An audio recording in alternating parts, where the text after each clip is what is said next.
En reportage au Togo pour Afrique XXI, le journaliste français Thomas Dietrich a été arrêté et brutalisé par des policiers avant d'être condamné, le lendemain, à 6 mois de prison avec sursis et expulsé du territoire. Reporters sans frontières, RSF, condamne fermement le traitement brutal et arbitraire infligé aux reporters, ainsi que la décision de suspendre toutes les accréditations pour la presse étrangère, qui constituent des entraves inacceptables au droit à l'information.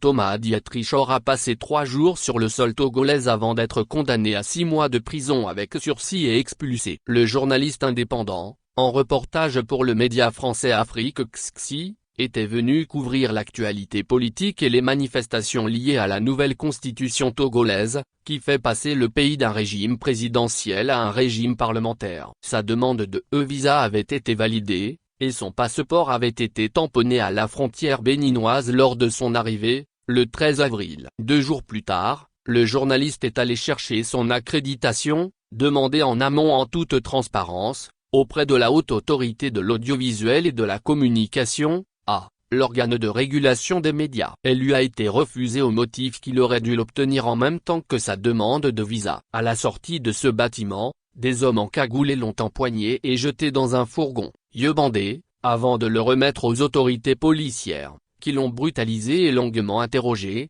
selon les propos du journaliste recueillis par RSF. Le lendemain, Thomas Dietrich assistait à son procès pour un jugement express. En 2 heures, le verdict était rendu, 6 mois de prison avec sursis, interdiction d'entrer sur le territoire togolais et expulsion vers le Bénin, pour entrée illégale sur le territoire.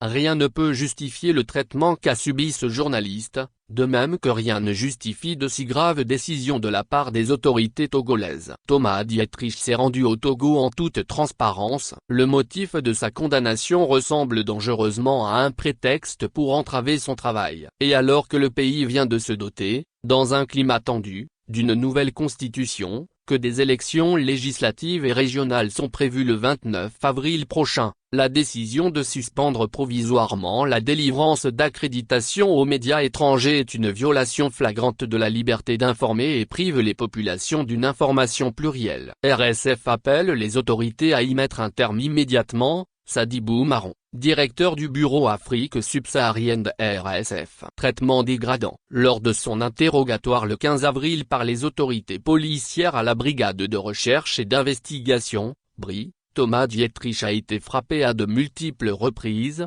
étranglé, déshabillé et menacé. Ils m'ont dit qu'ils allaient me mettre dans une geôle et demander aux prisonniers de me faire des choses, témoigne-t-il auprès de RSF. Il n'a pas pu avoir accès à ses médicaments. Les policiers lui ont également reproché d'avoir insulté le président. La veille, le journaliste avait publié une vidéo sur X, dans laquelle il abordait l'adoption de la nouvelle constitution, dont personne ne connaît la teneur, et qualifiait le pays de dictature.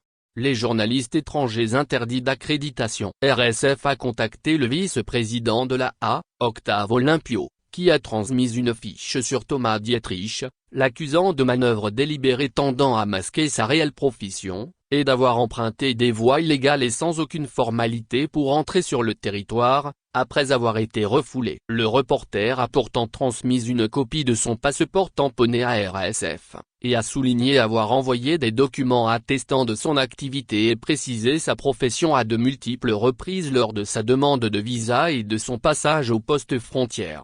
RSF a tenté de joindre la ministre de la Communication et des Médias, Yava Kouigan, et le ministre de la Sécurité et de la Protection civile, Calixte Madjilba, sans succès.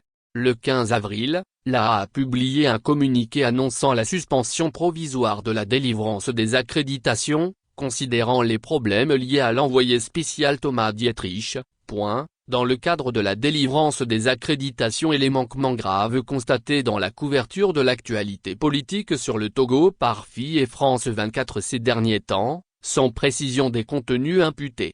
Depuis avril 2022, ces 2 médias français sont particulièrement ciblés dans certains pays du Sahel, à l'instar du Mali, du Burkina Faso et du Niger où ils sont suspendus définitivement ou jusqu'à nouvel ordre par les juntes au pouvoir.